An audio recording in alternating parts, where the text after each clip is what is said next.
अगर मैं आपसे बोलूँ कि ये ऐसा रिप्रोडक्शन टेक्निक होता है जहाँ पे पेरेंट्स अपनी स्पर्म एंड ओवम को पानी के अंदर छोड़ देते हैं, उसके साथ क्या होगा वो नेचर डिसाइड करता है। यस, आपने सही सुना। एक्सटर्नल फर्टिलाइजेशन एक ऐसा टेक्निक होता है जो बॉडी की बाहर होगा, यानी कि एक्वाटिक एनवायरनमेंट में ज़्यादातर होता है। इसमें पेरेंट्स यानी कि मेल एंड फीमेल अपनी गैमेट स्पर्म एंड ओवम को छोड़ देते हैं, वहीं पे रैंडमली फर्टिलाइजेशन होता है। आज की इस क्लास के अंदर हम देखेंगे कि एक्सटर्नल फर्टिलाइजेशन क्या होता है, ये कौन सी ऑर्गेनिजम्स में आपको देखने को मिलेगा, इनकी मैकेनिज्म्स क्या होता है, इनमें प्रो एंड कॉन्स क्या होता है, एक्सटर्नल फर्टिलाइजेशन होने से बेनिफिट क्या है, नुकसान क्या होता है, इसके बारे में बात करेंगे। एंड सबसे चीज होता है कि हम एक ऐसा अमेजिंग फैक्ट के बारे में बताऊंगी जो आपको हैरान कर लेगा। तो बने रहिए वीडियो में। लॉन्ग क्वेश्चन शॉर्ट नोट्स ऐसे लिखने के लिए सारी चीजें आपको यहीं पे मिल जाएगा। So let's get started.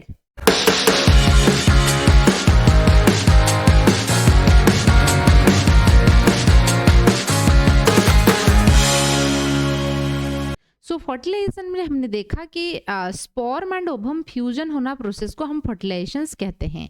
तो ये यदि बॉडी के अंदर होगा तो इंटरनल फर्टिलाइजेशन, यदि आउटसाइड ऑफ द बॉडी होगा हम उसको क्या कहेंगे ना, एक्सटर्नल फर्टिलाइजेशन।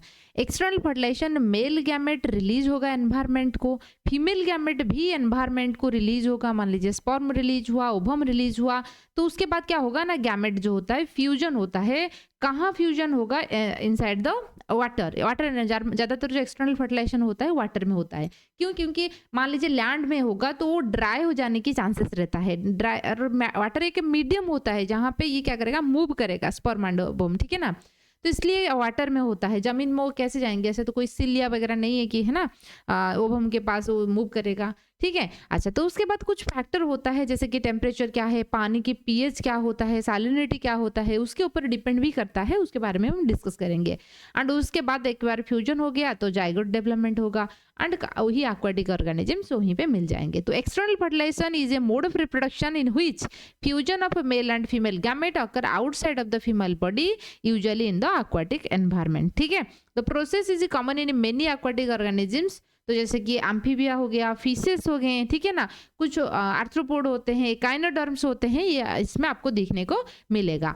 एंड ये एक चीज होता है जो अमेजिंग चीज के बारे में मैंने बताई थी कि क्या है। तो ज्यादातर जो होगा क्या होगा, हमने बताया कि ओवम एंड स्पर्म जो ऑर्गेनिजम्स ओवम प्रोड्यूस करते हैं, मतलब कि एग प्रोड्यूस करते हैं एंड एग से यंग वंस बच्चा बनता है, हम उस ऑर्गेनिजम्स को ओविपारस कहते हैं, ठीक है ना। एंड ह्यूमन जैसे हो गया विविपारस, डायरेक्टली बच्चा पैदा करता है, ठीक है। वैसा एग तो रिलीज होता है लेकिन बॉडी के आउटसाइड में तो रिलीज नहीं होता है, बच्चा पैदा होता है, तो विविपारस है। तो नॉर्मली आप ऐसे मान के चल सकते हो मैक्सिमम जो ओविपारस ऑर्गेनिजम्स होते हैं, मतलब जो एक्सटर्नल फर्टिलाइजेशन करेंगे वो ओविपारस होते हैं। लेकिन क्या सारे ओविपारस ऑर्गेनिजम्स एक्सटर्नल फर्टिलाइजेशन करते हैं? ये आपके लिए क्वेश्चन है, आप जरूर बताना कि नॉर्मली ओविपारस ऑर्गेनिजम्स जो कि आउटसाइड ऑफ द बॉडी को एग जो है बाहर निकाल देते हैं एंड उसके बाद फर्टिलाइजेशन पानी में होगा। लेकिन देखिए इसको, ये है टर्टल, आपने देखा होगा सी बीच के अंदर उन्होंने एग ले करते हैं। क्या इनमें एक्सटर्नल फर्टिलाइजेशन, ये भी पानी में रहते हैं, ठीक है ना, एक्सटर्नल फर्टिलाइजेशन होता है या नहीं? बिल्कुल भी नहीं होता है। आप बार्ड्स हो गया एंड टर्टल हो गया, है ना, इसमें इंटरनल फर्टिलाइजेशन होते हैं। फर्टिलाइजेशन पहले होगा, उसके बाद ये जो हार्ड प्रोटेक्टिव कवरिंग, जैसे हम एग कंज्यूम करते हैं, बार्ड की जो एग होता है, हेन या डक है ना, उनकी जो एग होता है, स्वान एग होता है, उसमें जो सेल है फर्टिलाइजेशन करने के बाद होता है। आप समझ लेना, इतना हार्ड कवरिंग रहेगा तो स्पर्म कैसे पेनिट्रेट करेगा, समझ रहे हो ना। तो इसलिए ये एक ऐसा अमेजिंग चीज है, क्योंकि आपको लगेगा अच्छा ओविपारस से हो सकता है कि एक्सटर्नल फर्टिलाइजेशन होगा, ऐसा नहीं। तो और कुछ ऑर्गेनिजम्स होते हैं ओवोविविपारस, उनमें भी आपको एक्सटर्नल फर्टिलाइजेशन देखने को मिलेगा। ओवोविविपारस कहने की मतलब होता है कि ऑर्गेनिजम्स जो है ना फर्टिलाइजेशन आउटसाइड होगा इनके केस में, एंड एग भी प्रोवाइड करता है, लेकिन एग बनने के बाद जब यंग वन बनता है ये मदर की बॉडी के साथ अटैच होकर रहता है, ठीक है। इसको हम ओवोविविपारस कहते हैं। तो नॉर्मली ये शार्क फिशेस में आपको दिखने को मिलेगा।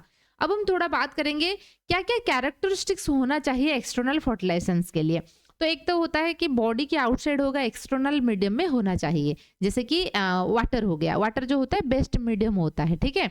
अच्छा, फिर उसके होता है मॉइस्टी हैबिटेट, है है ना? हैबिटेट मतलब वाटर रहेगा तो रहेगा, नहीं तो यदि मान लीजिए कोई ऐसा दलदला एरिया है ना? मतलब कि भीगा हुआ एरिया है, दलदली है ना एरिया है, तो यहीं पे डेसिकेशन मेंटेन रहना ज़रूरी है। नहीं तो जो गैमेट है, ओवम वगैरह है, वो ड्राई आउट हो जाएगा, स्पर्म मोटिलिटी अलाउ नहीं करेगा। And large number of gamete होना चाहिए। क्यों? क्योंकि आउटसाइड ऑफ एनवायरनमेंट आप ऐसे सोचिए, एक ऐसा लेक है या एक पॉन्ड है जिसमें बहुत सारे जो एक एम्फीबिया है, बहुत सारे एग दे रखा है, ठीक है? बहुत सारे एग है, बहुत सारे स्पर्म है। और दूसरे ऑर्गेनिजम्स के लिए तो ये कि फीस्ट है ना? पिकनिक पार्टी है, खाना खा लेंगे कुरकुरे जैसे, क्योंकि उनको खाने के लिए मिल जाएगा। तो आउटसाइड एनवायरनमेंट में जब एग रिलीज होता है तो उनकी डेथ हो जाने की चांसेस बहुत ज़्यादा होता है।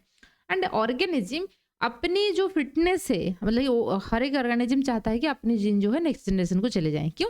क्योंकि कोई भी ऑर्गेनिजम्स तो जिंदा नहीं रहेगा, मतलब एक ना एक दिन उनको तो डेथ होना है, तो इसलिए वो चाहता है कि नेक्स्ट जनरेशन मतलब बच्चे बने तो जीन आगे चले जाएगा। तो इसलिए एम्फीबिया भी वही चाहते हैं, तो इसलिए बोलते हैं कि अच्छा फिश तो कर लेते हैं दूसरे ऑर्गेनिज्म, हम चलो क्या करेंगे, बहुत सारे एग एंड स्पर्म प्रोड्यूस करेंगे। मान लीजिए 1 मिलियन हो गया, 1 तो बच्चा रहेगा, ठीक है ना? इसी तरीके से जैसे था अभी क्या है, बहुत सारे लोग मतलब जो पहले लोग क्या कर रहे थे, 6, 7, 8 ऐसे बच्चा पैदा कर रहे थे, उनमें से एक तो अच्छा निकल जाता था। अभी लोगों का, आप लोग जो जैसे हो गए, आप पेरेंट्स में हो सकता है अपने 1 बच्चे होंगे, किसी का 2 होंगे, मैक्स टू मैक्स मतलब कि 3 हो सकते हैं, उससे ज़्यादा नहीं। लेकिन अपने ग्रैंड पेरेंट्स को देखोगे या आपके grand parents, great grand parents को देखोगे, वो मिनिमम तो 6-7 मतलब ब्रदर ये जो सिबलिंग्स होते थे ठीक है? तो इसलिए एक ना एक अच्छा निकल जाता था। तो लेकिन आज एक ही बच्चे हैं, मतलब ज़्यादातर पेरेंट्स में रहते हैं, तो इसलिए उनके ऊपर सारे फ़ोकस रहते हैं, वो ही बिगड़ जाते हैं, ठीक है? लेकिन आप लोग ऐसे नहीं है, आप तो अच्छे बच्चे हो, ठीक है? तो लार्ज नंबर ऑफ गैमेट इसलिए प्रोड्यूस करते हैं। तो synchronization gamete release many species जो होता है साइमल्टेनियसली फर्टिलाइजेशन एफिशिएंसी गेन करते हैं, लेकिन फर्टिलाइजेशन जो है स्पेसीज स्पेसिफिक होता है। एम्फीबिया की एग है, इसका मतलब है कि एम्फीबिया की स्पर्म के साथ ही फर्टिलाइजेशन करेगा। लिमिटेड पेरेंटल केयर, यहाँ पे क्योंकि पेरेंट की बॉडी की आउटसाइड में चीजें हो रहा है, ऐसा कोई हार्मोनल कनेक्शंस तो नहीं है, ठीक है? तो इसलिए इनके केस में पेरेंटल केयर आपको उतना देखने को नहीं मिलेगा। ह्यूमन की कंडीशंस में क्या होता है जैसे होता है ना, हर लोग बोलते हैं मेरी माँ मतलब सबसे अच्छी है बिल्कुल। क्यों? क्योंकि माँ की बॉडी में आपके लिए ऑक्सीटोसिन रिलीज हो रहा है ना? आपकी मम्मी जो आपकी कोई दूसरे के लिए अच्छा होगा ऐसा कोई ज़रूरी नहीं है ना? अच्छे होते हैं, ऐसा नहीं बुरे होते, लेकिन सारे आप बोलोगे अच्छा आपके लिए जैसे होते हैं सारे के लिए वैसे होंगे, ऐसा नहीं है, ठीक है? क्योंकि उनके लिए तो उनका ऑक्सीटोसिन रिलीज नहीं हो रहा है, खेल है हार्मोन की। तो इसलिए बॉडी के आउटसाइड तो फर्टिलाइजेशन हो रहा है, तो इतना पेरेंटल केयर उसमें दिखने को नहीं मिलता है। फिर भी हम एम्फीबिया में देखते हैं कुछ ऑर्गेनिजम्स होते हैं, पेरेंटल केयर भी देखने को मिलता है, ठीक है? तो कौन सी एक ऐसा ऑर्गेनिज्म है जिसमें आपको एक्सटर्नल फर्टिलाइजेशन देखने को मिलेगा? एक तो है amphibia, frog, toad and salamander में देखने को मिलेगा, फिशेस, बोनीफिशेस में देखने को मिलता है, ठीक है? कैटलाइजेशन फिशेस में भी देखने को मिलता है। एकाइनोडर्म में आपको देखने को मिलेगा, इन्वर्टिब्रेट्स में आपका एकाइनोडर्म आ जाएंगे, निडरिया आ जाएंगे, कुछ मोलस्का आ जाएंगे, ठीक है? इसी तरीके से आपको ऑर्गेनिजम्स के कंडीशंस में एक्सटर्नल फर्टिलाइजेशन देखने को मिलेगा। मैकेनिज्म्स के बारे में थोड़ा बात करेंगे। तो सबसे पहले क्या होगा, मेल एंड फीमेल अपने गैमेट को रिलीज करेंगे। रिलीज करने के बाद ये डिपेंड करता है कि पानी की सैलिनिटी क्या है, पीएच क्या है, ठीक है? उसके बाद क्या होगा ना, फर्टिलाइजेशन होगा। फर्टिलाइजेशन यहाँ पे हम देखेंगे कि फर्टिलाइजेशन दो मतलब कि सक्सेसफुल यदि होगा हम उसको सक्सेसफुल मानेंगे, यदि नहीं होगा हम उसको अनसक्सेसफुल मानेंगे। नहीं होने के बहुत सारे चांसेस होता है। हो सकता है कि एग एंड स्पर्म को कोई दूसरा ऑर्गेनिज्म खा ले, प्रेडेटर, ठीक है? सेकंड चीज़ होता है कि मान लीजिए एनवायरनमेंट जो है सही नहीं है, पीएच अच्छा नहीं है, तो वो खराब हो रहा है, तो ये भी हो सकता है। तो जाइगोट एक बार फॉर्मेशन मान लीजिए सक्सेसफुल फर्टिलाइजेशन हुआ तो उसके बाद जाइगोट बनेगा। जाइगोट बनेगा तो एम्ब्रियोनिक डेवलपमेंट होगा, उनमें लार्वा, फिर है ना एक से लार्वा, इस तरीके से डेवलपमेंट स्टार्ट हो जाएगा, ठीक है? ये है मैकेनिज्म्स ऑफ फर्टिलाइजेशन के बारे में। अब हम थोड़ा बात करेंगे उनका प्रो यानी कि एडवांटेजेस क्या है एंड नुकसान कॉन्स क्या होता है, डिसएडवांटेजेस क्या होता है। तो सबसे पहले होता है कि लार्ज नंबर ऑफ ऑफस्प्रिंग्स होता है, ठीक है? हाई नंबर ऑफ ऑफस्प्रिंग्स होगा, बहुत सारे बच्चे बनेंगे, क्योंकि ये मिलियन ट्रिलियंस में एक देते हैं, तो इसलिए बहुत सारे बच्चे बनते हैं। लेकिन उनका जो डेथ रेट बहुत ज़्यादा होता है, पेरेंटल केयर नहीं है, तो इसलिए सारे जिंदा नहीं रहते हैं। एंड जेनेटिक वेरिएशन होता है, क्योंकि एकदम रैंडमली, ठीक है ना, यहीं पे फर्टिलाइजेशन देखने को मिलेगा। No need for complex reproductive structure, यहाँ पे ऐसा कोई कॉम्प्लेक्स रिप्रोडक्टिव स्ट्रक्चर नहीं है, क्योंकि रिप्रोडक्टिव स्ट्रक्चर की क्या ज़रूरत है? जैसे ह्यूमन की कंडीशंस में देखिए, उभरी है, ठीक है? मान लीजिए ऐसा कोई फीमेल है, उनके ओवरी के अंदर कोई प्रॉब्लम है, ठीक है ना? यूट्रस के अंदर कोई प्रॉब्लम है, तो बच्चा नहीं बन पाएगा। मान लीजिए किसी का ओवम तो सही से निकल रहा है, लेकिन उनकी यूट्रस जो है सूटेबल नहीं है। कभी-कभार आपने सुना होगा 2-3 महीने कंसीव करते हैं, उसके बाद मिसकैरेज हो जाता है। सुना होगा ऐसे कंडीशंस क्यों होता है? क्योंकि मान लीजिए यूट्रस में कोई प्रॉब्लम है, ऐसा कुछ भी दिक्कत हो सकता है। तो रिप्रोडक्टिव ऑर्गन भी बहुत मायना करता है फॉर द रिप्रोडक्शन, ठीक है? लेकिन इनमें तो reproduction outside of the body हो रहा है, तो क्या है ना? एंड एनर्जी इस्तेमाल भी लेस हो रहा है, ठीक है? अच्छा, तो no need for the complex reproductive system के लिए कोई ज़रूरत नहीं है, तो इसलिए लेस एनर्जी कंज्यूम होता है। डिसएडवांटेजेस की बात करेंगे, बहुत सारे गैमेट बन रहा है, बहुत सारे गैमेट भी वेस्ट हो रहा है, तो एनर्जी की यहीं पे वेस्टेज हो रहा है, ठीक है ना? अच्छा, डिपेंडेंसी ऑन वाटर, यदि मान लीजिए वाटर नहीं है, या तो स्पर्म ओवम निकल गया, उसके बाद किसी भी वजह से वाटर जो है ड्राई आउट हो गया, है ना? मान लीजिए कि तालाब था, है ना, पॉन्ड था, जिसमें स्पर्म एंड ओवम तो एम्फीबिया ने रिलीज किया, लेकिन उसके बाद कुछ ह्यूमन बीइंग ने क्या किया, पानी को निकाल दिया फॉर फिशिंग पर्पज के लिए, ठीक है ना? ऐसे भी लोग करते थे, तो इसलिए वो भी क्या करते हैं, बहुत स्मार्ट है ना? वो रेनी सीजन्स में ज़्यादातर रिप्रोडक्शंस करते हैं फ्रॉग लोग, है ना? एंड वल्नरेबल ऑफस्प्रिंग्स बनते हैं, क्योंकि उनमें पेरेंटल केयर तो उतना नहीं है, and larva are expose to environmental hazards को डायरेक्टली फेस करते हैं। कोई तो आपके पेरेंट जैसे पेरेंट नहीं है ना, ढाल होके खड़े होंगे, ठीक है ना? जो करना है हमें करो, बच्चे को कुछ नहीं करो, तो इसलिए उनका तो ऐसा कोई पेरेंटल केयर नहीं है, तो इसलिए ऑफस्प्रिंग्स जो है डेथ होने की चांसेस बहुत ज़्यादा होता है। एंड एनवायरमेंटल डिपेंडेंसी, जैसे मैंने आपको बताया कि पानी है तो होगा, नहीं है तो नहीं होगा, ठीक है ना? बहुत सारे गैमेट वेस्ट होता है।